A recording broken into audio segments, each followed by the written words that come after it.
Greetings, awesome students. This is Josh Friedman, and this tutorial is going to show you the appropriate settings on how to export a file to turn it in for the class. Now, these settings are the same settings that my company uses for probably 98% of all the projects that we export. Unless a client has a specific reason why they want us to deliver the file in a different file type or file size, these are the settings that we use. When you finish your project in Adobe Premiere, you'll see here, this is my bumper that I made for my online class. It's an 8-second project. We'll watch that again in real time. There we go. Color moves across, and then it's going to fade out. When I am done with my project, one thing that might speed up your export and make it a little bit cleaner is to render. What rendering does is it takes all these layers right here, which are currently being read in 5 different locations on the computer, and it turns it into one single project that is only read as one file. Therefore, it can be played back a lot more quickly. Okay.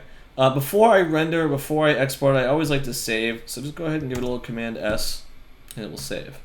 To render, make sure that your sequence timeline here is selected, and you just want to click on, go to the sequence, sequence pull down, render into out.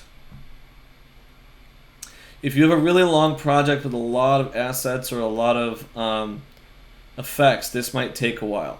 So you might be going to get a cup of coffee and coming back. All right. But you can see the red line turned green, showing me everything is rendered perfectly. To export, make sure that the sequence is selected. Again, at least this, you have the blue line around here. If it's around here, it won't work. It needs to be down here. Go to File, Export. And then click Media, or you can hit Command M. The export window will pop up. First thing I always do is change the name. So right here where it says output name and the location, I am going to click on that, and this will pop up. I've already exported this, so it's already in the right place, but if it's not, make sure you find your file. So mine is in the Golden West folder for this semester, for this class, original videos. And then I have an export folder for this specific project. There's an export folder for every project I've ever made for my company. That's where all of the exported files go. Now I'm going to make this one here maybe a 2.1, even though there's no difference between this and the original one, but I'm going to call this week 3, bumper 2.1, Friedman. Or I'll put Friedman 2.1. And then hit save. So that's saying this is what the file will be called, and it's going to go into that location. The format is H.264. This is a great compression that's going to turn your video into an MP4 file, which can be played on any piece or any type of computer on the market. Your other options, if you click on the down arrow, you might have to scroll to get to some of them, but QuickTime is the next most popular option, MPEG-4. You can also export separate frames here as JPEGs, although there's a better way to do that in Premiere that I'll show you later. Or if you just want the audio, you can turn it into an AIFF file or a type of AAC file. All right. But again, H.264 is going to be, or for audio, by the way, MP3 file. H.264 is what we're going to use in class for all of our projects. When you click there, the preset may change. It might stay on custom. I like to just put it on match source, high bit rate. Okay, that sets the parameters down here so that you will match the exact resolution and parameters of the sequence that you made at the beginning. The only 2 changes I make are in this video tab here. I scroll down and I go to VBR 1 pass and I click it and I make it 2 pass. This means when exporting, it'll go through the whole file twice. If it misses some frames, which it rarely does, it will take care of it in the second pass through. You don't want to ever deliver a project that has only been passed once, because you might miss a frame and it'll be either a black flash or a green flash or something. So make sure it encodes 2 times. And then my complete final cut of a project, I make 12 bits, 12 bits. It looks great. It's not a huge file, depending on the length of your video. In this 8-second sample, it's only going to be about 11 megabytes. But if it's a throwaway, if it's just like a 1.1 version, you just want to give your client an idea what the project looks like, it's not the final version, you're going to send more later, I'll go ahead and make that 8-bit. That'll cut your file size down by about a third. So you see here, it went from an estimated 11 down to an estimated 7 megabytes. But this is my final one, 12, 12.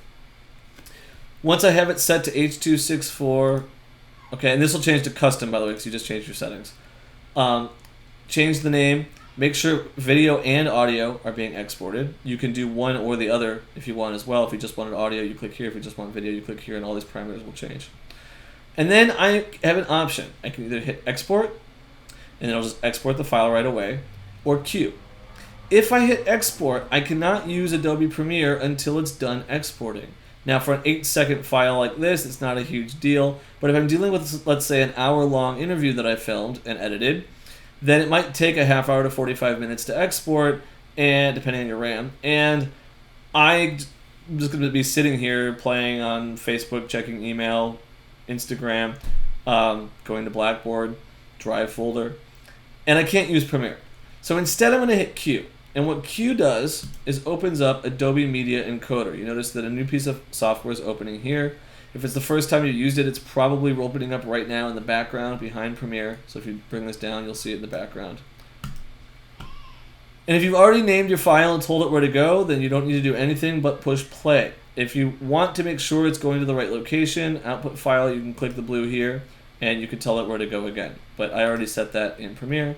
Hit play, and it will start. And you will notice, you can see a little bit of a preview. It will go through the whole thing twice, because I set it to do a 2-pass, 12-bit, 12-bit. Here's the second pass. If you have the audio on, it will ding when it's done.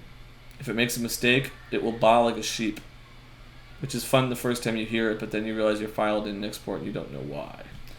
And then that's it. When that is complete, if you open up your Finder, you will see in the correct location where your file ended up. Nope, this class. In the export folder, I should see a 2.1, and if I want to watch it,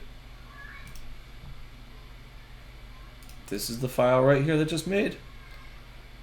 Then for purposes of the class, you can drag that over to the Drive folder, or if you want to upload something to YouTube, you can just drag and drop it to YouTube from here. All right. So again, those are the settings that we're going to have for every assignment that we turn into the class. Thank you so much for watching, and I will be back soon.